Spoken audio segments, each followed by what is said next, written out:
स्वागत है स्टूडेंट्स आप सभी का आज के इस लाइव लेक्चर में। और आज हम लोग पढ़ने जा रहे हैं फ्रिक्शन फोर्स के बारे में। क्लास 8 का चैप्टर नंबर 12 है ये फ्रिक्शन, और ये काफ़ी अहम और इम्पॉर्टेंट चैप्टर है। आप अभी क्लास 8 में फ्रिक्शन पढ़ रहे हो, जिसमें आपको बेसिक बातें बताई जाएंगी। ऐसा नहीं है कि उसके बाद आप कभी फ्रिक्शन पढ़ोगे ही नहीं। तो फ्रिक्शन आपको आगे भी पढ़ना है और काफ़ी ज़्यादा डिटेल में आप क्लास 11th में इसे पढ़ोगे, जिस पे काफ़ी ज़्यादा न्यूमेरिकल्स सॉल्व करने होंगे। तो अगर आपकी इच्छा है कि 10th के बाद आप फिज़िक्स लेते हो तो उसमें आपको फ्रिक्शन का अच्छा खासा ज्ञान मिलेगा। बट वो ज्ञान आप तभी ले पाओगे ना जब पहले से आपको फ्रिक्शन का कुछ आइडिया हो। ऐसे कैसे समझ जाओगे तुरंत से, नहीं ना। तो इस वजह से इसको अच्छे से पढ़ना है, और नोट्स जो यहाँ पर लिखे हैं उसे आपको कॉपी में भी लिखना है, ताकि एग्ज़ाम टाइम में आपको इधर उधर दौड़ना ना पड़े कि कहाँ से पढ़े, कौन सा बुक फॉलो करें, कैसे करें, समझ नहीं आ रहा है। तो आपको नोट्स भी लिखते चलना है, ठीक है। ये नोट्स भी आपको वीडियो पॉज करके मेरे साथ साथ लिखते चलना है, कॉपी पेन लेके बैठना है। मैंने फ्रिक्शन से रिलेटेड सारे टॉपिक्स इसमें डिस्कस करने वाला हूँ, ठीक है। जैसे देखो, मैं एक बार दिखा देता हूँ। मैं पहले तो फ्रिक्शन के बारे में बताऊँगा, कैसे फ्रिक्शन काम करता है, और उसके बाद थोड़ा सा माइक्रोस्कोपिक लेवल पे भी जा कर के हम लोग देखेंगे कैसे फ्रिक्शन का रोल क्या है, फ्रिक्शन कब ज़्यादा कब कम है, कितने टाइप्स के फ्रिक्शन है ना। उसके बाद हम लोग यहाँ पर देखेंगे कि फ्रिक्शन से हमारे लाइफ में क्या क्या एडवांटेजेस आते हैं, ठीक है। उसके बाद हम लोग देखेंगे कि फ्रिक्शन से हमारे पास क्या क्या डिसएडवांटेजेस होते हैं। उसके बाद हम लोग देखेंगे कि फ्रिक्शन को कैसे कम किया जा सकता है या फिर कैसे बढ़ाया जा सकता है। और भी बहुत सारी बातें इसमें हम लोग करने वाले हैं, और सब कुछ मैंने डिटेल में एक्सप्लेन किया है। तो पेशेंस रख के पूरा देखना है। पूरा थ्योरी इसमें आपको बताया गया है क्लास 8 से रिलेटेड। और how wheels reduce friction, wheels जो है वो फ्रिक्शन को कैसे कम करता है। ये बॉल बियरिंग्स जो साइकिल में लगे रहते हैं ना, वो क्या होते हैं, ठीक है। और फ्लूइड फ्रिक्शन जो है वो क्या होता है, फ्लूइड फ्रिक्शन क्या होता है, ठीक है। तो इतना टॉपिक्स जो है आपको बताया जाएगा इसमें, ठीक। तो देखो, स्टार्ट करते हैं हम लोग। पहले what is friction. What is friction, friction आखिरकार क्या है। व्हाट इज, एक मिनट। तो व्हाट इज फ्रिक्शन, फ्रिक्शन हमने किसको बोला, क्या है फ्रिक्शन। तो जैसा कि यहाँ पर एक्सप्लेन किया है मैंने, that friction is a force, friction is a force. Friction एक तरह का क्या है, फोर्स है, ठीक है। पहला बात, फ्रिक्शन एक तरह का फोर्स है that comes into play when to surfaces come in contact with each other. Friction एक तरह का ऐसा फोर्स है जो तभी लगता है, तभी लगना स्टार्ट होता है जब कि दो सरफेस आपस में कांटेक्ट में आते हैं। दो सरफेस आपस में कांटेक्ट में जब आते हैं तो फ्रिक्शन फोर्स लगना चालू होता है। तो अगर आपसे कोई भी पूछे कि बच्चे व्हाट इज फ्रिक्शन, तो तुम्हें ये बोलना है कि भाई साहब फ्रिक्शन एक फोर्स है। पहला, फ्रिक्शन एक फोर्स है जो तब लगता है जब दो सरफेस आपस में कांटेक्ट में आते हैं। ये फर्स्ट पॉइंट हो गया। सेकेंड है कि frictional force or the force of friction acts in opposite direction of the motion of the object। Friction force जो है वो किस दिशा में लगता है, किस डायरेक्शन में लगता है, तो in the opposite direction of the motion of the object. अगर ऑब्जेक्ट का मोशन आगे की तरफ हो रहा है तो फ्रिक्शन पीछे लगेगा, और अगर ऑब्जेक्ट का मोशन पीछे की तरफ हो रहा है तो फ्रिक्शन आगे लगेगा। मतलब कहने का मतलब हो गया कि जिस दिशा में, जिस डायरेक्शन में ऑब्जेक्ट का मोशन होगा उसके ऑपोजिट डायरेक्शन में भाई साहब हमारा फ्रिक्शन जो है वो लगेगा। तो ये डायरेक्शन हो गया, फोर्स है भाई, कोई तो डायरेक्शन होना चाहिए ना। तो ये हो गया फ्रिक्शन का डेफिनेशन, फ्रिक्शन का डायरेक्शन। उसके बाद है, ये सेकेंड पॉइंट भी आपको क्लियर हो गया। Third, the force of friction opposes the relative motion between surfaces of two moving objects. अभी ये रिलेटिव मोशन भाई, ये तगड़ा वर्ड जो है ये क्या है, तो ये पहले समझ लो कि रिलेटिव मोशन आखिरकार क्या होता है। ठीक है, जैसे कि मान लो एक बड़ा सा प्लेटफॉर्म है, ठीक है, एक बड़ा सा प्लेटफॉर्म है और वो प्लेटफॉर्म जो है आगे चल रहा है, ठीक है, और कोई इंसान जो है यहाँ पर खड़ा है, ठीक है, समझ रहे हो बात। और यहाँ पर एक ब्लॉक रखा हुआ है, ठीक है, और एक आदमी यहाँ पर खड़ा है ग्राउंड पे।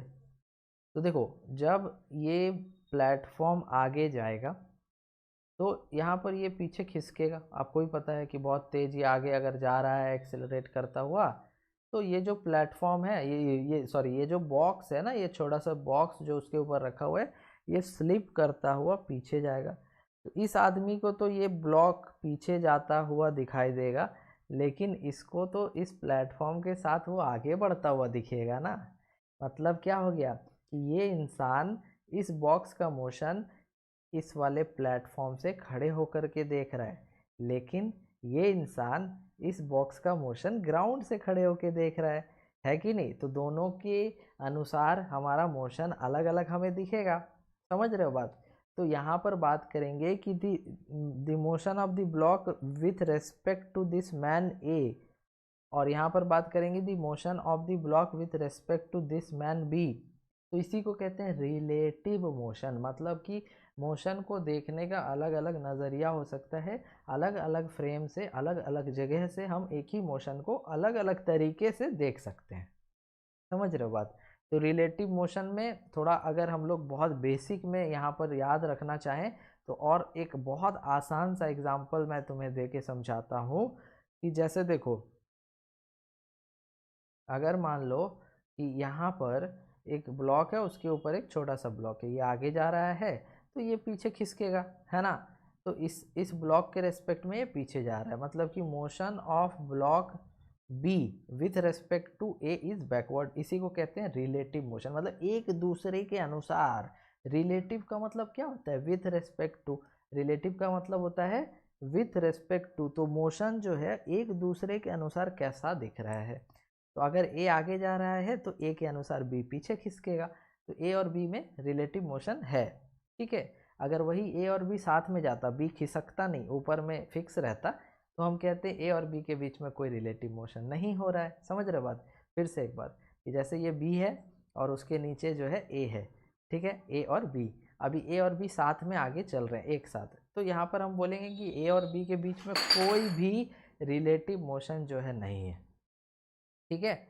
ए और बी के बीच में कोई भी रिलेटिव मोशन नहीं है, ठीक है। लेकिन अगर ऐसा नहीं होता, बी जो है वो पीछे खिसकता ऐसे, तो हम कहते कि ए और बी के बीच में रिलेटिव मोशन हो रहा है।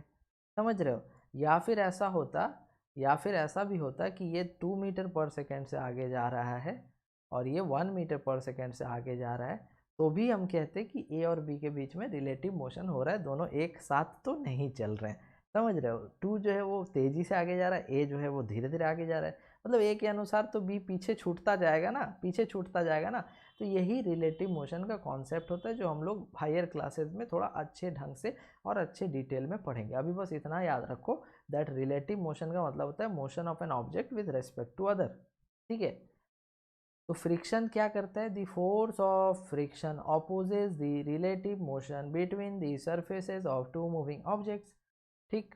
तो यहाँ पर फ्रिक्शन फोर्स क्या करता है, तो फ्रिक्शन फोर्स रिलेटिव मोशन जब दो सरफेस के बीच में होगा, दो मूविंग ऑब्जेक्ट्स के बीच में होगा, तो उसको अपोज करेगा, तो उसको अपोज करेगा।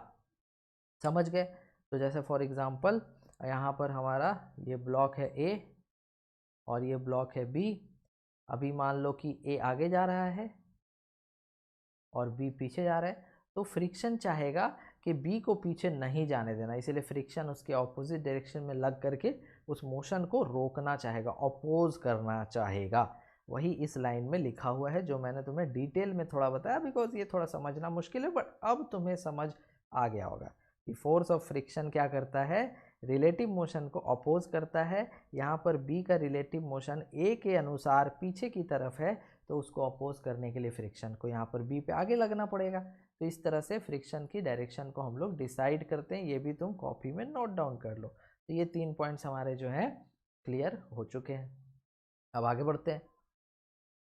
देखो मैं थोड़ा डिटेल में तो समझाऊंगा तुम्हें, ठीक है, थोड़ा टाइम ले ले करके समझाऊंगा, बिकॉज कि अगर मैं ऊपर ऊपर से पढ़ा देता हूँ तो मेरा मेहनत भी बेकार हो जाएगा और तुम्हारा टाइम भी वेस्ट हो जाएगा। तो मैं पूरा डिटेल में बताने की कोशिश करूंगा, है ना।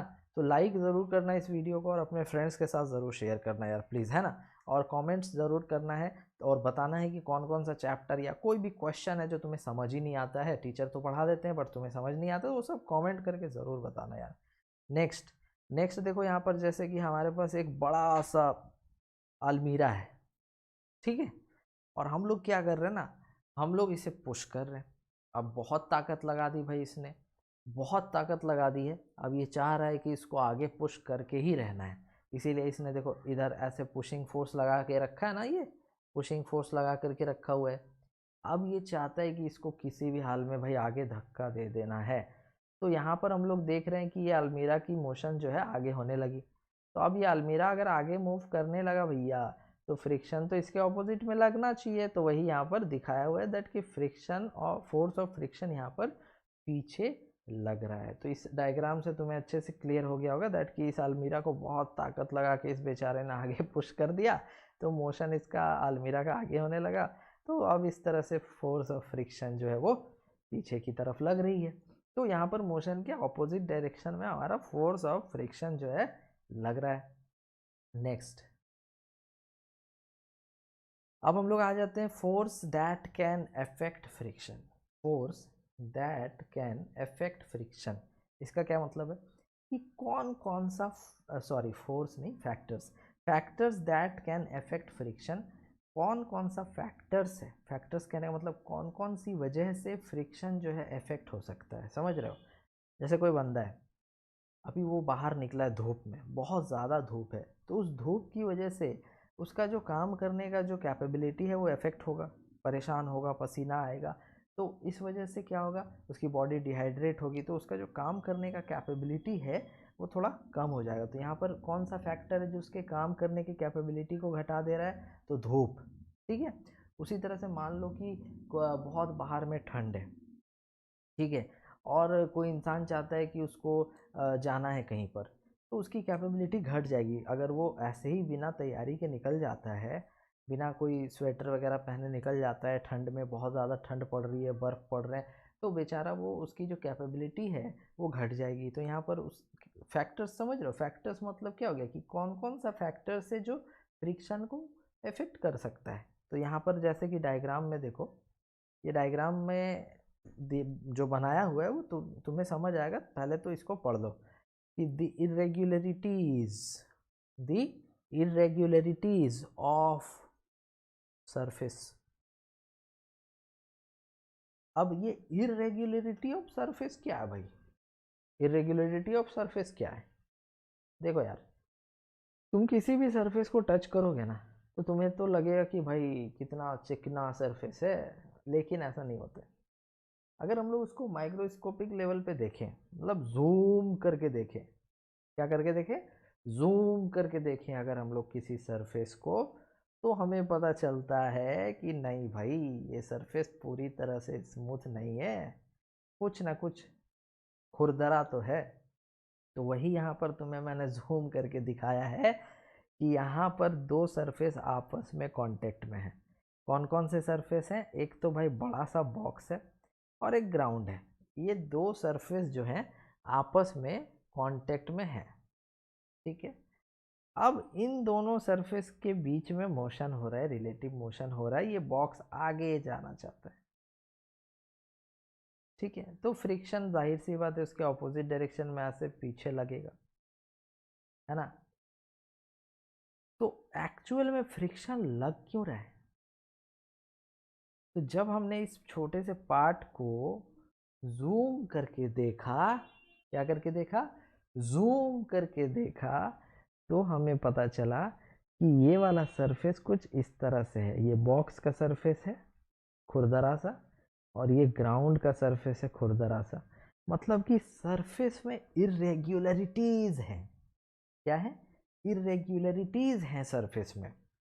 और सरफेस में इरेग्युलरिटीज होने की वजह से जब दोनों के बीच में मोशन होगा तो फंसेगा। समझ रहे हो? जाहिर सी बात है ना भाई, अब इंटर ब्लॉकिंग्स बन चुके हैं ना यहाँ पे, तो दोनों के बीच में इरेगुलर सरफेस है, तो दोनों एक दूसरे का मोशन करेंगे, दोनों एक दूसरे के बीच में, तो भाई फंसेगा ना, फंसेगा ना। तो इस वजह से फ्रिक्शन जो है यहाँ पर आया है। आई बात समझ में? तो इरेग्युलरिटीज ऑफ सरफेस, इसका मतलब क्या हो गया कि if we move an object which has an irregular or rough surface on another surface which is also irregular, मतलब यहाँ बॉक्स भी irregular है और ग्राउंड भी irregular है, the force of friction will be high in this case and the movement of the object would be restricted। तो इतना समझ आया तुम्हें कि अगर तुम कहीं पर मोशन करा रहे हो और सरफेस बहुत ज़्यादा इरेगुलर है, सरफेस बहुत ज़्यादा इरेगुलर है, तो फ्रिक्शन वहाँ पर आएगा, इंटरब्लॉकिंग्स बनेगा, और जो सरफेस जितना ज़्यादा रफ होगा फ्रिक्शन उतना ज़्यादा होगा। तो इरेगुलरिटीज ऑफ सरफेस कहने का मतलब हो गया कि अगर हम एक ऑब्जेक्ट को दूसरे ऑब्जेक्ट के ऊपर स्लाइड करेंगे तो चूंकि सरफेस रफ है, चूंकि सरफेस इरेगुलर है, तो फ्रिक्शन फोर्स बहुत ज़्यादा होगा। अगर सरफेस इरेगुलर नहीं है, सरफेस स्मूथ है, तो फ्रिक्शन कम होगा। तो फर्स्ट पॉइंट तो तुम्हें क्लियर हो चुका है। सेकेंड पॉइंट है द रेगुलरिटी ऑफ सरफेस और इट्स स्मूथनेस। अब ये तो उसी से साफ बात हो गया ना भाई, जाहिर सा बात है कि सरफेस अगर इरेगुलर है, रफ है, तो फ्रिक्शन ज़्यादा है। अगर सरफेस ज़्यादा स्मूथ है, चिकना है, तो फ्रिक्शन कम होगा। तो if the surfaces of either the objects are smooth, the force of friction would be less and the object would move easily over the surface. Even smooth surface have a certain irregularity। कहने का मतलब हो गया कि कोई भी surface पूरी तरह से तो स्मूथ नहीं होगा, कोई भी सरफेस पूरी तरह से तो स्मूथ नहीं होगा। तो जब भी कोई सरफेस पूरी तरह से स्मूथ नहीं है भैया, तो कुछ ना कुछ तो फ्रिक्शन वहां पर लगना ही है। ठीक है? तो if the surfaces of either the objects are smooth, the force of friction would be less. अगर हमारा कोई भी सरफेस जो है स्मूथ सरफेस है, तो फ्रिक्शन वहाँ पर कम तो होगा, लेकिन पूरी तरह से कोई भी सरफेस स्मूथ नहीं होता है, मतलब कि फ्रिक्शन जो है ऐसा नहीं है कि लगेगा ही नहीं। ठीक है? ये हो गया सेकेंड पॉइंट। अब आते थर्ड पॉइंट पे। If two surfaces are pressed hard, क्या मतलब है भाई? जैसे देखो, अगर ये मान लो दीवार है और इस दीवार पे एक बड़ा सा ब्लॉक, ठीक है, इस ब्लॉक को ऐसे धक्का मारा भाई, तुमने दबा के रखा इसको। अब हो सकता है बहुत जोर से दबाओ, है ना, हो सकता है बहुत जोर से दबाओ, या हो सकता है बहुत धीरे दबाओ। तो वही कह रहा है कि if two surfaces are pressed hard, अगर दो सरफेस को हम लोग बहुत जोर से दबाते हैं, तो the force of friction increases, the force of friction increases between the two surfaces, between the two surfaces if they are pressed hard। Okay? अगर दो सरफेस को हम लोग बहुत जोर से दबा के रखते हैं ना, अगर दो सरफेस को हम लोग बहुत जोर से दबा के रखते हैं ना, तो वहाँ पर फ्रिक्शन जो है बहुत ज़्यादा होता है। ठीक है? क्योंकि अगर दो सरफेस को बहुत जोर से दबा के रखा गया है भैया, तो जाहिर सा बात है मूवमेंट होने में उतनी ही तो परेशानी आएगी ना, तो फ्रिक्शन बढ़ चुका है इसीलिए तो मूवमेंट आने में उतनी परेशानी हो रही है भाई। तो इसीलिए यहाँ पर कहेंगे कि if they are pressed hard and hence the movement of object becomes restricted, ये मैंने अभी बता दिया। however if there is no pressure the object can easily move, लेकिन अगर आप हल्के से छू के रखो और कोई फोर्स वहाँ प्रेशर आप नहीं लगा रहे, जोर से नहीं दबा के रखा है, तो ठीक है कोई बात नहीं, चलेगा, हल्के फ्रिक्शन में भी चल देगा, वो इजिली मूव कर जाएगा वो। जैसे देखो यहाँ पे स्मूथ सरफेस है, यहाँ पे रफ सरफेस है, तो स्मूथ सरफेस पे हम लोग स्मॉल पुश दे रहे हैं, लो फ्रिक्शन है, यहाँ पर हमें बिग पुश देना होगा, हाई फ्रिक्शन लगेगा। तो फ्रिक्शन जो है वो सरफेस पे डिपेंड करता है दैट कि हमारा जो सरफेस है वो कैसा है। अगर हमारा सरफेस जो है रफ़ है, तो अगर हमारा सरफेस रफ़ है भाई, तो रफ़ सरफेस की वजह से हाई फ्रिक्शन आएगा और स्मूथ सरफेस की वजह से लो फ्रिक्शन आएगा। स्मूथ सरफेस में ऑब्जेक्ट को चलाने के लिए हमें स्मॉल पुश देने से भी काम हो जाएगा, और यहाँ पर जो रफ सरफेस वहाँ पर स्मॉल पुश देने से काम नहीं होगा, तुम्हें थोड़ा ज़्यादा पुश दे करके उसको आगे मूव कराना पड़ेगा। समझ गए? तो ये तुम्हारे थे फैक्टर्स अफेक्टिंग फ्रिक्शन। सारे फैक्टर्स मैंने बता दिए, तुम अपना बुक ओपन करके देखना, सारे फैक्टर्स लिखे होंगे उसमें, ठीक है?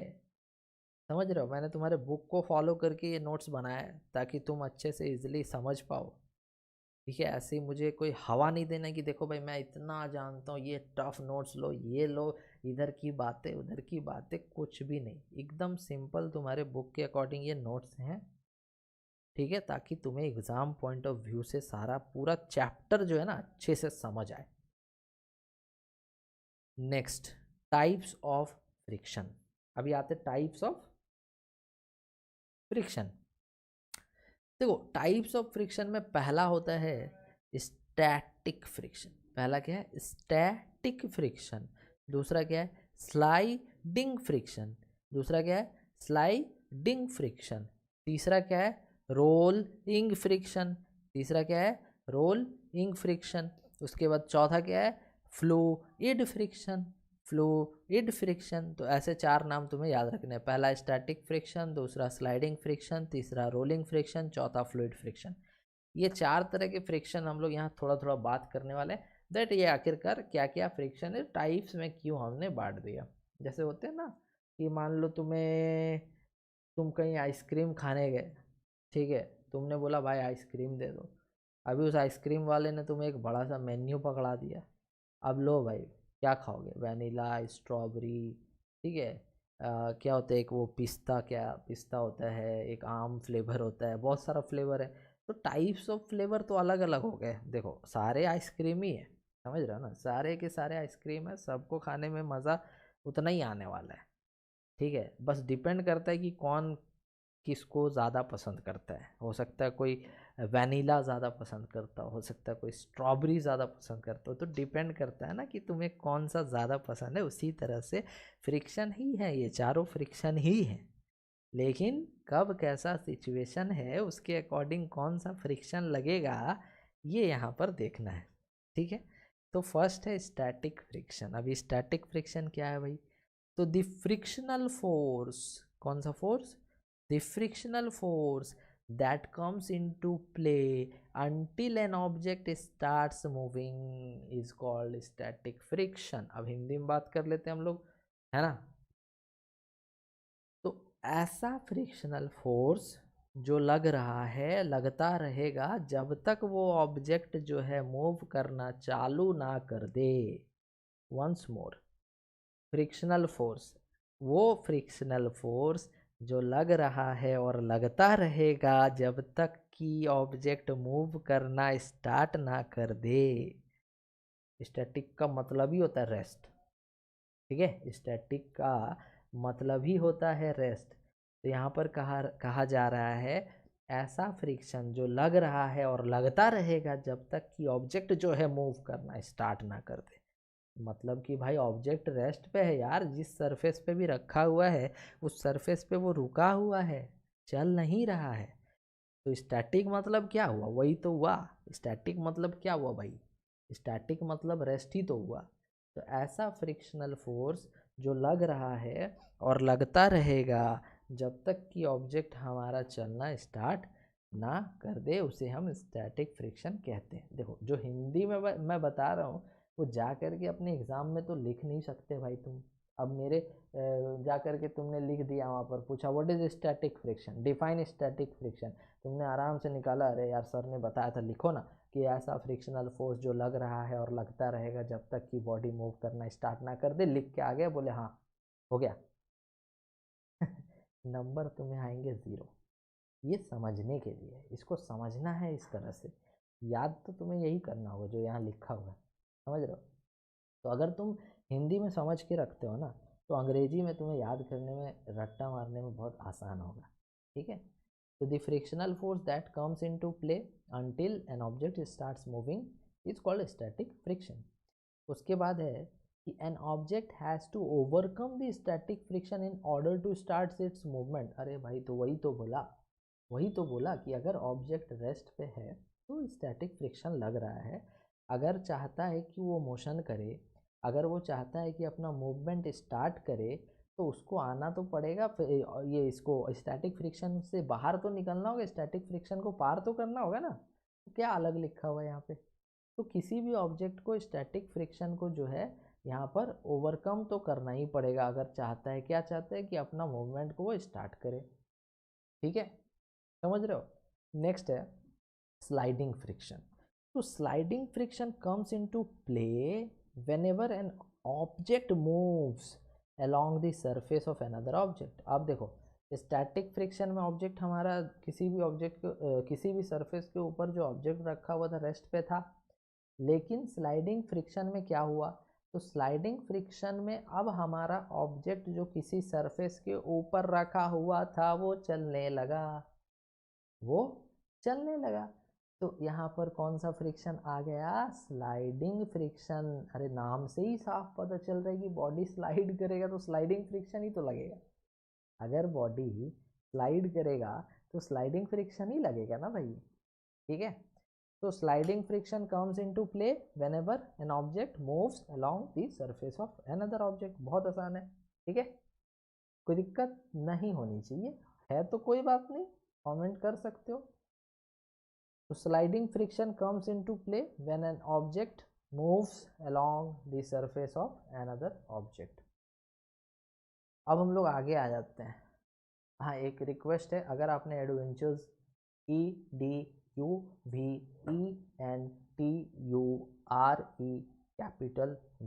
को सब्सक्राइब नहीं किया है तो प्लीज़ सब्सक्राइब करें। बिकॉज आप 8th एडवेंचर्स से पढ़ सकते हो, 9th भी पढ़ सकते हो, 10th भी पढ़ सकते हो, 11th भी पढ़ सकते हो, 12th भी पढ़ सकते हो, 12th पास आउट भी पढ़ सकते हो, जेई मेन और एडवांस की तैयारी भी कर सकते हो। इसके अलावा हमारा एक और चैनल है adventures IIT JEE NEET. Okay, उसमें आपको केवल IIT JEE और नीट से रिलेटेड वीडियोस मिलेंगे। अभी तक जब मैं इस वीडियो का लाइव सेशन कर रहा हूँ अभी तक उसमें 1200 के आसपास वीडियोस डाले हुए हैं। मतलब कि आप का और हमारा एक लंबा रिश्ता यहाँ पर बनने वाला है। तो इस वजह से इस चैनल को सब्सक्राइब ज़रूर करें। तो स्लाइडिंग फ्रिक्शन नाम से ही पता चल रहा, स्लाइडिंग, स्लाइड करना मतलब क्या हुआ, अगर हम लोग थोड़ा सा गांव की भाषा में बोले तो घिसियाना। तो अगर कोई ऑब्जेक्ट कोई ऑब्जेक्ट किसी सरफेस पे किसी दूसरे सरफेस पे घिसिया रहा है, मतलब कि स्लाइड कर रहा है, तो स्लाइडिंग फ्रिक्शन लगेगा। Hence, sliding friction is the force that opposes the movement और slide of an object। तो हमारा जब ऑब्जेक्ट किसी दूसरे ऑब्जेक्ट के ऊपर या सरफेस के ऊपर स्लाइड कर रहा है तो स्लाइडिंग फ्रिक्शन लग रहा है। तो जाहिर सा बात है कि स्लाइडिंग फ्रिक्शन जो उस बॉडी का मूवमेंट है, उस बॉडी का मूवमेंट जो है उसको यहाँ पर अपोज करना चाहेगा। ठीक है, तो तुम्हें स्टैटिक भी समझ आया होगा, स्लाइडिंग भी समझ आया होगा। अब हम लोग आगे बढ़ जाते हैं रोलिंग फ्रिक्शन पे। That what is rolling friction. तो when an object is rolling on a surface, जब कोई object, when an object is rolling on a surface, जब कोई ऑब्जेक्ट किसी सरफेस पे रोल कर रहा है, the force of friction which acts upon it is called rolling. अभी रोलिंग क्या है, जैसे ये पहिया है, अब ये सरफेस पे आगे जाएगा तो क्या स्लाइड करके जाएगा क्या, नहीं ना, रोल करते हुए जाएगा ऐसे। तो जब भी कोई ऑब्जेक्ट किसी दूसरे सरफेस पे रोल करता है, when an object is rolling on a surface the force of friction which acts upon it is called rolling friction. तो जब कोई ऑब्जेक्ट किसी दूसरे सरफेस पे रोल करता हुआ आगे जाता है, क्या होता है, रोल करता हुआ आगे जाता है, तो जो फ्रिक्शन हमारा वहाँ पर लगता है that is called rolling friction. Okay, तो ये आसान था। अब आते फ्लूइड फ्रिक्शन पे कि when an object moves in a fluid, जब कोई ऑब्जेक्ट किसी फ्लूइड में मूव करता है, when an object moves in a fluid, जब कोई ऑब्जेक्ट किसी फ्लूइड में मूव करता है, the fluid exerts a fluid friction, तो फ्लूइड जो है वो एक फ्लूइड फ्रिक्शन उस ऑब्जेक्ट पे लगाता है। ठीक है, अब ये फ्लूइड का मतलब केवल पानी नहीं होता है, ये फ्लूइड का मतलब गैस भी होता है और फ्लूइड का मतलब लिक्विड भी होता है। एक्चुअल में फ्लूइड का डेफिनेशन होता है anything which can flow, fluid का डेफिनेशन ही है एनीथिंग विच कैन फ्लो, कोई भी ऐसा चीज़ जो फ्लो कर पाए उसे हम लोग फ्लूइड कहते हैं। तो यहाँ पर जैसे मान लो कि अगर आप बाइक पे पीछे बैठे हो और आपके डैडी या पेरेंट्स या भाई भैया या फिर दीदी कोई भी है जो स्कूटी पूरा एकदम हवा में उड़ाते हुए जा रहा, पीछे बैठे हो बाल लहराते हुए, और आपको फील हो रहा है कि जो हवा है वो आपके चेहरे को छू करके साई साई पार हो रही है, तो वहाँ पर आपको इतना तो समझ आ रहा है कि आपके फेस में और एयर में कुछ ना कुछ घर्षण तो हो रहा है, कुछ ना कुछ रेजिस्टेंस तो हो रहा है। तो वही तो फ्लूइड का फ्रिक्शन है, वही तो एयर ड्रैग भी कहते हैं उसे। तो फ्लूइड फ्रिक्शन क्या है कि जब भी कोई ऑब्जेक्ट फ्लूइड में मूव करता है, ठीक है, जब भी कोई ऑब्जेक्ट जो है फ्लूइड में मूव करता है, तो वो फ्लूइड उस ऑब्जेक्ट पे एक फोर्स लगाता है, और उसको हम लोगों ने कहा कि ये फ्लूइड फ्रिक्शन है भैया, ये फ्लूइड फ्रिक्शन है। तो it is also called air friction, इसे हम एयर फ्रिक्शन भी कहते हैं। तो when the medium of travel is air, जब हमारा मीडियम एयर है। और विस्कस फ्रिक्शन भी कहते हैं जब हमारा मीडियम जिसमें हम लोग चल रहे हैं वो पानी है। इतना तुम ये यहाँ से यहाँ तक याद नहीं भी रखो तो कोई फ़र्क नहीं पड़ने वाला है, बट हाँ ये तुम याद ज़रूर रखना कि जब भी कोई ऑब्जेक्ट फ्लूइड में मूव करता है तो जो फोर्स लगता है उसे हम फ्लूइड फ्रिक्शन कहते हैं। ठीक है, तो एक एग्जांपल मैंने तुम्हें दिया, स्कूटी वाला एग्जांपल। ज़रूरी नहीं स्कूटी चलाओ, बुलेट भी चला सकते हो। तो यहाँ पर डायग्राम के ज़रिए थोड़ा सा हम लोग समझ लेते हैं। जैसे देखो, फोर्स लगाया, फोर्स लगाया ना, ये फोर्स लगा रहे इधर, ये जो फोर्स हम लोग यहाँ पे लगा रहे हैं, मोशन यहाँ पे नहीं हो रहा है, लिखा हुआ है नो मोशन। ठीक है, फोर्स तो लगा रहे बट मोशन यहाँ पे हमारा नहीं हो रहा है। तो कौन सा फ्रिक्शन लग रहा है, स्टैटिक फ्रिक्शन, जो कि इस फोर्स को बैलेंस कर दिया है। ये फोर्स और ये स्टैटिक फ्रिक्शन का फोर्स इक्वल है यहाँ पे। ठीक है, यहाँ पर जो फोर्स हम लोग लगा रहे हैं ताकि ये ऑब्जेक्ट मूव करे, वो मूव कर ही नहीं रहा क्योंकि स्टैटिक फ्रिक्शन उसको इक्वल करके रखा हुआ है। लेकिन हम लोगों को थोड़ा गुस्सा आ गया है ना, यंग ब्लड है ना, तो गुस्सा आ गया और ज़्यादा बढ़ा दिया, इस फोर्स को थोड़ा ज़्यादा बढ़ा दिया, ताकत ज़्यादा बढ़ा दी हमने। तो ये स्टैटिक फ्रिक्शन बोला कि भैया हमसे ना हो पाएगा, आगे जाना चाहते हो चले जाओ, हमसे तो ना हो पाएगा। तो फिर क्या हुआ कि वो स्टैटिक फ्रिक्शन जितना बढ़ सकता था, जितना दम लगा सकता था लगाया, लेकिन अब बोल रहे कि नहीं भैया इससे ज़्यादा हम नहीं हो पाएंगे, ठीक है, तो तुम आगे चले जाओ। तो हम लोगों ने तो फोर्स बढ़ाया, लेकिन ये स्टैटिक फ्रिक्शन बोला कि नहीं नहीं मेरा इतना ही, इतना इससे ज़्यादा नहीं हो पाएगा। तो क्या हुआ कि हमारे बढ़े हुए फोर्स की वजह से ये आगे जाने लगा। तो ये स्टैटिक फ्रिक्शन बोला कि टाटा बाय बाय, और कौन लगने लगा यहाँ पे, तो स्लाइडिंग फ्रिक्शन, क्योंकि ऑब्जेक्ट जो है यहाँ पे स्लाइड करने लगा है। समझ रहे हो, तो ये तुम्हारा स्टैटिक और स्लाइडिंग फ्रिक्शन के बीच में डिफरेंस है। जब ऑब्जेक्ट तुम्हारा रेस्ट पे है, फोर्स हम लोग लगा रहे हैं, तो वहाँ पे स्टैटिक फ्रिक्शन एग्जिस्ट कर रहा है। लेकिन जब हमने फोर्स को बढ़ा दिया, ताकत बढ़ा दी, ये ऑब्जेक्ट आगे मूव करने लग गया, तो वहाँ पर स्टैटिक फ्रिक्शन हट गया। अब उसे हम क्या कहेंगे, स्लाइडिंग फ्रिक्शन कहेंगे, क्योंकि ऑब्जेक्ट जो है अब स्लाइड करने लगा है। समझ गए। अभी देखो ये रोलिंग फ्रिक्शन क्या है। तो जब हम लोग फोर्स लगाते हैं और कोई बॉडी गोल गोल ऐसे घूमते हुए आगे जाता है, तो वहाँ पर जो फ्रिक्शन जो लगता है उसे हम रोलिंग फ्रिक्शन कहते हैं। ठीक है, मोशन थ्रू एयर, अब जैसे एरोप्लेन है वो हवा में उड़ रहा है, तो उसके आजू बाजू पंख और सबसे तो हवा छू करके पास हो रहा होगा ना, तो वहाँ पर कौन सा फ्रिक्शन लग रहा है, तो एयर फ्रिक्शन। अब जैसे कोई वेल मछली है, ठीक है, वो वाटर में तैर रही है, तो वहाँ पर तो लिक्विड में वाटर में जब तैरेंगे तो वहाँ पर कौन सा फ्रिक्शन है, तो viscous friction. Static friction, sliding friction, rolling friction, air friction और विस्कस फ्रिक्शन, इतना तुम्हें बता दिया मैंने।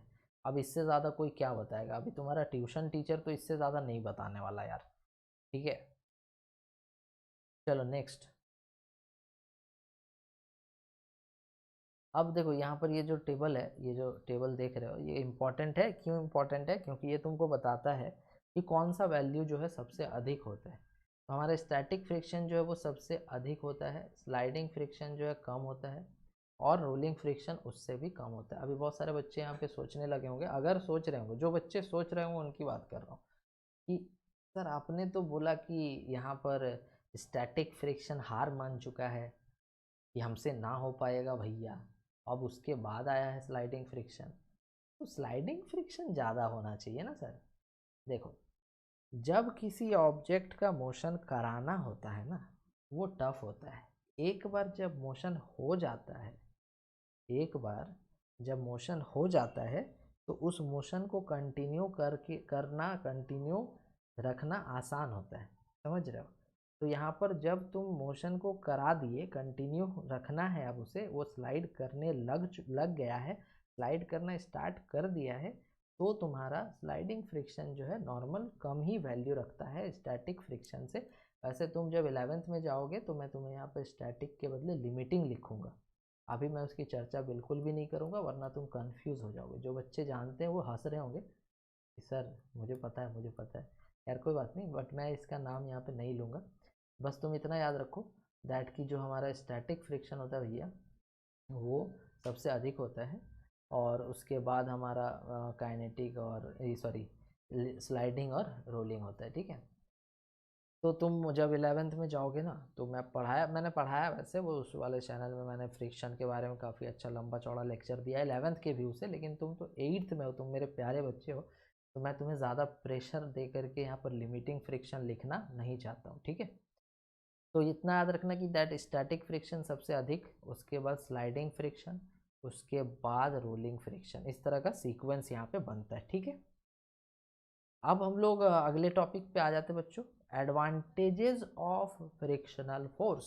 अब बोलोगे सर ये फ्रिक्शन फोर्स तो मज़ा नहीं, मतलब मज़ा नहीं आ रहा सर, ये तो सर रोक दे रहा मोशन को, यार हम लोग मोशन कराना चाह रहे हैं उसको होने नहीं दे रहा सर, कैसे इसका कोई एडवांटेजेस हो सकता है, क्या बात कर रहे हो आप। नहीं, मुझे नहीं मानना कि इसका कोई एडवांटेजेस होगा। है, बहुत सारे एडवांटेजेस हैं। फ्रिक्शन हमारे लाइफ में काफ़ी ज़्यादा इम्पोर्टेंट रोल उसका है। तो क्या क्या रोल है, एक मिनट।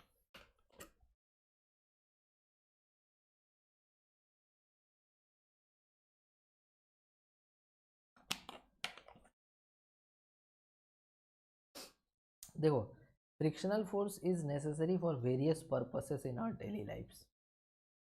डेली लाइफ में फ्रिक्शन का काफ़ी ज़्यादा अहम रोल होता है, काफ़ी इंपॉर्टेंट होता है फ्रिक्शन हमारे लिए, ठीक है। तो क्या इंपॉर्टेंट है यार, तो it allows us to walk on the earth surface. अब चलने में फ्रिक्शन हमारी मदद कर रहा है। किसी बच्चे ने हाथ उठाया, बोला कि कैसे, चलने के लिए तो पाँव का यूज़ होता है, ये फ्रिक्शन कैसे आ गया सर। अरे भैया एक बात बताओ, कभी पैर स्लिप किया ही होगा, गिरे भी होगे मुंह के बल, तो वहां पर तुम्हें इतना तो दिखा होगा ना कि सरफेस बहुत चिकना था इसीलिए स्लिप करके गिर गए। अगर आपका सरफेस में फ्रिक्शन ही ना हो, है ना, पूरा चिकना सरफेस बना दिया, धाम धाम गिरोगे, ठीक है, धाम धाम नहीं, धड़ाम धड़ाम गिरोगे, ठीक है। कीचड़ पे चल रहे हो, पैर स्लिप कर रहा है, क्यों, सरफेस स्मूथ है, फ्रिक्शन कम है यार। अगर फ्रिक्शन नहीं होगा ना, चल ही नहीं पाओगे ना, पैर स्लिप कर जाएगा, पैर जो है ना वो स्लिप करेगा और चलना मुश्किल हो जाएगा। तो इसीलिए हम लोग कहते हैं कि it allows us to walk, it allows us to write with a pen on a surface of a paper. अच्छा सर, आपने बोला कि ये हमें पेपर पे लिखने में बहुत हेल्प करता है फ्रिक्शन, तो एक काम करते हैं सर, एग्ज़ाम के टाइम में ना फ्रिक्शन को लेके जाते एग्ज़ाम पे, ताकि ना आराम से पूरा पेपर भर के आएंगे। एक मिनट, ज़्यादा नहीं खुश होना है इसका मतलब ये है कि अगर आपसे कोई बोले कि एक सरफेस बहुत ही चिकना है, ठीक है, और जा कर के तुम लिखना चालू कर दो, उस पर नहीं लिखाएगा वहाँ पे। बोर्ड है, बोर्ड में खुरदरापन होता है, रफनेस होता है, तभी उस पर हम लोग लिख पाते हैं। चौक से बोर्ड पे लिखते हैं ना, तो उस बोर्ड पे रफनेस होता है, पूरी तरह से अगर उस बोर्ड को चिकना बना दिया जाए तो उस पर लिखना असंभव हो जाएगा। उसी तरह से आपका पेपर और पेन के बीच में भी घर्षण होता है, फ्रिक्शन होता है, जिसकी वजह से आप जो है ना वहाँ लिख पाते हो। समझ रहे हो? अगर आपका पेपर पूरी तरह से चिकना, प्लास्टिक पे लिख के दिखाओ पेन से, प्लास्टिक पूरा चिकना है यार, उस पर तुम पेन से लिखते हो, स्लिप होता है, पेन नहीं लिखाता है। उसी तरह से पेपर को बना दिया जाए तो पेपर पे भी तुम नहीं लिख पाओगे ना। तो इसीलिए यहाँ पर कहा कि it allows us to write with a pen on a paper. उसके बाद क्या है, it allows us to fix a nail in the wall. अब ये कैसे हो रहा है, देखो, अगर सपोज करो कि आपने दीवार पे कील ठोक दी और दीवार और कील के बीच में फ्रिक्शन है ही नहीं, खींचोगे कील को निकल जाएगा स्लिप करके यार। नहीं समझे बात? जैसे अगर मान लो कि तुम्हारे हाथ में अंगूठी फंस गई है, अब तुम कोशिश कर रहे हो, निकल ही नहीं रहा, निकल ही नहीं रहा, निकल ही नहीं रहा, ठीक है। अब तुम परेशान गए मम्मी के पास, देखो ना मम्मी मेरी हाथ में अंगूठी फंस गई, निकल ही नहीं रही, निकल ही नहीं रही, मैं कब से कोशिश कर रहा हूँ। मम्मी ने बोला बेटा थोड़ा सा सर्फ एक्सल ले लो, उसमें हाथ को डुबाओ और फिर निकालने की कोशिश करो। निकाल लिए। तुमने बोला वाह मम्मी, तुम्हें फ्रिक्शन भी आता है? अरे भाई, मम्मी को फ्रिक्शन नहीं आता है, या आता भी होगा, वो मैं उस पर कमेंट नहीं करूँगा, बट मम्मी को इतना पता है ना दैट कि वहाँ पर जो है ना, तुम्हारा हाथ अगर स्लिपरी हो जाएगा तो अंगूठी आराम से उस पर स्लिप करके निकल जाएगी। मतलब क्या हो रहा है, फ्रिक्शन कम हो जा रहा है। उसी तरह से तुम दीवार पे अगर तुमने कांटी ठोक दी, कील ठोक दी, अब तुम उसे खींचे निकल गया फटाक से, भाई फ्रिक्शन नहीं रहेगा तो ऐसे ही होगा ना, फ्रिक्शन होना ज़रूरी है। ठीक है, a moving object would never be able to come to the state of rest without the frictional force. अब इसका क्या मतलब है? अब देखो होता क्या है, जैसे मान लो कि तुम साइकिल चला रहे हो, पूरा तेज कर दिया तुमने, अपने फ्रेंड को बोला भाई पीछे से धक्का मार तो मैं चलाता हूँ। वो बेचारा उतरा, तुम्हारा बेस्ट फ्रेंड है, वो एकदम पीछे से पकड़ के साइकिल को धक्का मारना स्टार्ट किया, तुमने भी पेडलिंग करना स्टार्ट किया, एकदम हवाई जहाज की स्पीड पे पहुंच गए। और अब सोच रहे हो अरे भाई अब तो रुकना ही नहीं है, साइकिल पे बैठे चलते ही रहेंगे ज़िंदगी भर। ऐसा होता है क्या? नहीं होता ना। ऐसा इसलिए नहीं होता है बिकॉज हवा, एयर तुम्हें रोकना चाह रहा है, रेजिस्टेंस लगा करके, फ्रिक्शन लगा के, साइकिल के जो पार्ट्स है वो घूम रहे हैं, आपस में एक दूसरे से घिस रहे हैं, तो वहाँ पर भी फ्रिक्शन लग रहा है। समझ रहे हो बात? तो इसी वजह से ना किसी भी ऑब्जेक्ट को तुम ऐसा नहीं सोच सकते कि वो हमेशा चलता रहे, फ्रिक्शन जो है उसको रोक देगा। लेकिन अगर ये फ्रिक्शन सारे हट जाते तो क्या रुकते? क्या नहीं ना, चलते ही रहते। उसी तरह से स्पेस में, स्पेस इन द सेंस कि हमारा अर्थ के बाहर, ठीक है, एटमॉस्फेयर के बाहर स्पेस में कोई भी ऑब्जेक्ट अगर चलता है तो चलता ही रहता है, क्योंकि वहाँ पर कोई भी रेजिस्टेंस फोर्स नहीं है जो उसे रोक पाए। इसीलिए अगर हम लोग कोई स्पेस में कोई भी सैटेलाइट छोड़ते हैं तो वो कंटिन्यूसली जो है ना मूव करता रहता है। ठीक है, वहाँ पर कोई पावर हमें देना नहीं होता, वो आप जिस वेलोसिटी से तुम उसे छोड़ोगे, जिस स्पीड से तुम उसे छोड़ोगे, वो उसी से जो है चलता रहता है। ठीक है, ऐसा इसलिए होता है बिकॉज वहाँ पर कोई भी फ्रिक्शनल फोर्स जो है वो नहीं है। तो इसीलिए यहाँ पर लिखा हुआ है कि a moving object would never be able to come to the state of rest without the friction. तो कोई भी मूविंग ऑब्जेक्ट बिना फ्रिक्शन के रुक नहीं सकता। ठीक है, नेक्स्ट है, it would not be possible to drive any automobiles on the road without the friction force. मतलब कि यहाँ पर कोई भी कार या बाइक या मोटरसाइकिल या साइकिल कुछ भी तुम अगर चलाते हो रोड पे, अगर फ्रिक्शन वहाँ पर ना रहे तो उसको रोक पाना असंभव है। ठीक है, क्यों? क्योंकि देखो जब तुम ब्रेक लगाते हो तो ब्रेक लगाने पर तो फ्रिक्शन होता है ना, टायर्स और इसके बीच में ब्रेक्स पैड्स होते हैं, या फिर टायर्स और ग्राउंड के बीच में फ्रिक्शन होता है जो उसको रोकता है। ठीक है, अगर आप बारिश के टाइम पे बाइक चला रहे हो, स्कूटी चला रहे हो, साइकिल चला रहे हो, तो आपने देखा होगा कि दैट बहुत बार वहाँ पे स्लिपिंग हो जाता है, ब्रेक लगाने के बाद भी थोड़ा साइकिल या बाइक जो है स्लिप हो जाता है, क्योंकि सरफेस का स्मूथनेस बारिश की वजह से रोड का स्मूथनेस बढ़ जाता है। तो इससे ये पता चलता है कि अगर आप बाइक या फिर साइकिल या कुछ भी जो है चलाते हो रोड पे, तो वहाँ पर फ्रिक्शन का होना ज़रूरी है ताकि उसको आराम से रोका जा सके ब्रेक लगाने के बाद। ठीक है। अच्छा, आप कभी अगर डैडी के साथ सर्विस सेंटर या शोरूम, या भैया के साथ, दीदी के साथ, किसी के साथ भी सर्विस सेंटर या शोरूम गए होगे बाइक या कुछ भी रिपेयर कराने के लिए, तो आपने देखा होगा बहुत बार वो जो है ना ब्रेक शू बोलते हैं उसको, वो निकालता है और दिखाता है कि देखिए देखिए सर, ये घिस गया है, ये ख़राब हो गया, अब इसको बदलना होगा। तो वो घिसता कैसे है? तो ब्रेक लगाते लगाते, बार बार ब्रेक लगाते लगाते जो है ना वो घिस जाता है। समझ गए? Next, it would not be possible to construct any building without the frictional force। कैसे? देखो, अगर तुम बिल्डिंग बनाने जा रहे हो, ठीक है, तो तुम क्या करते हो कि पहले तो ईंट की दीवार बनाते हो, उसके बाद उस पर सीमेंट का मतलब सीमेंट की परत डालते हो, है ना, प्लास्टर करते हो।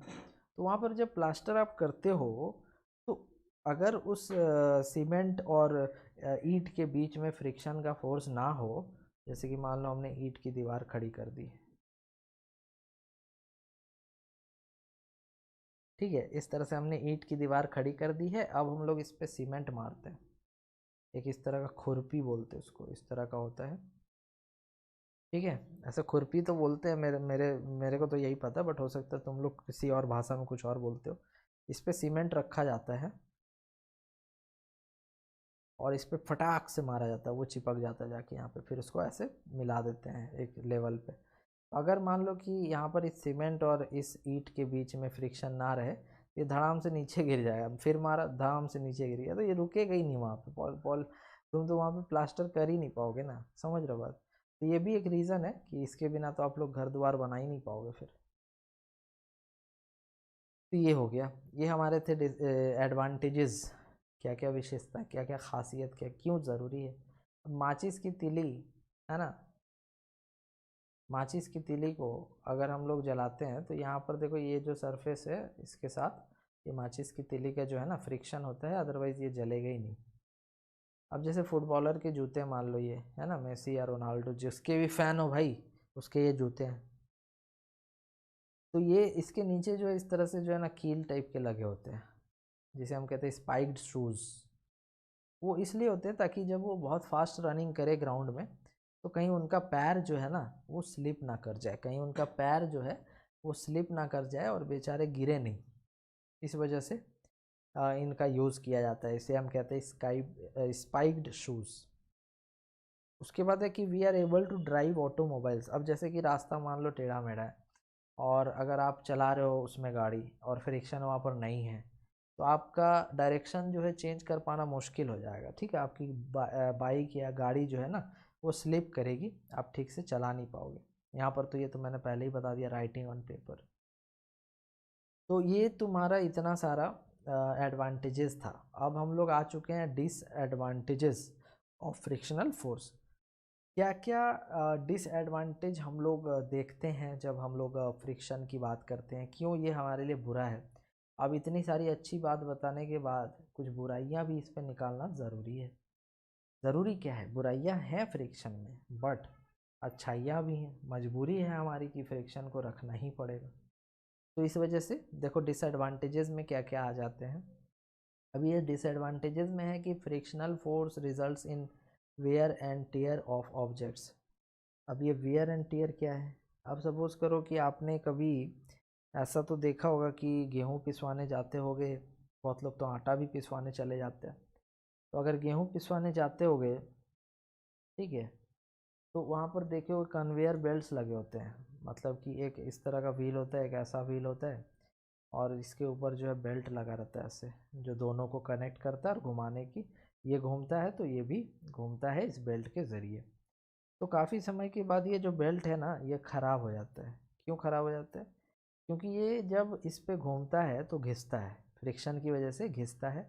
तो इसकी वजह से फिर हमें इसको जो है चेंज करना होता है। या फिर सिंपल सी एग्जांपल मान लो कि आप बाइक चलाते हो, बाइक चलाते टाइम पे आपका जो टायर्स होता है वो एक समय के बाद बदलवाना पड़ता है, क्योंकि वो फ्रिक्शन की वजह से घिस के बर्बाद हो जाता है, ख़राब हो जाता है।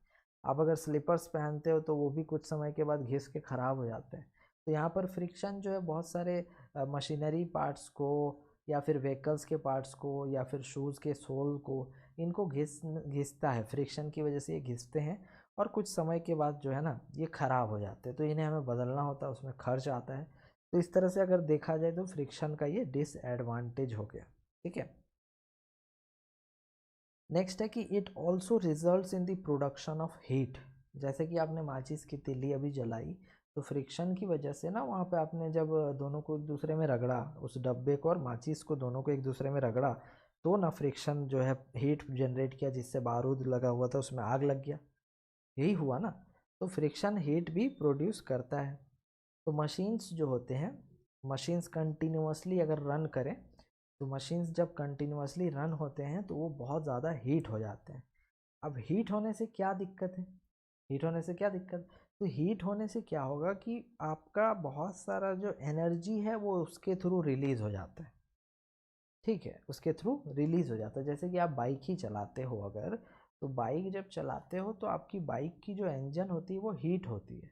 अब आपने पेट्रोल डलवाया, अब आपने पेट्रोल जो डलवाया उसका काम है कि मोटर को घुमाना है।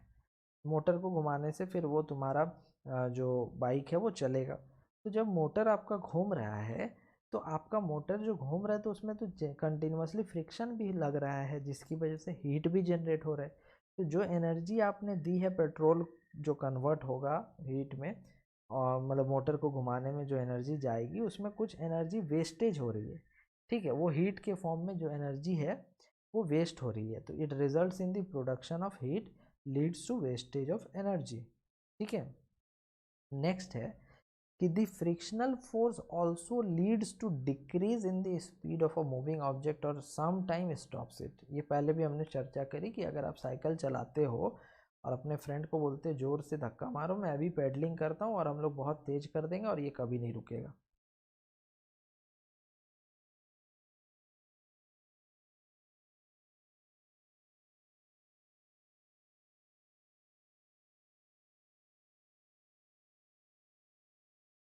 सॉरी, हो सकता है बीच में तुम्हें थोड़ा सा बफरिंग मिला हो। ठीक है, मैं एक बार फिर से रिपीट कर देता हूँ इसको। बीच में तुम्हें थोड़ा सा बफरिंग मिला हो, सॉरी फॉर दैट, नेटवर्क थोड़ा कट गया था। खैर कोई बात नहीं।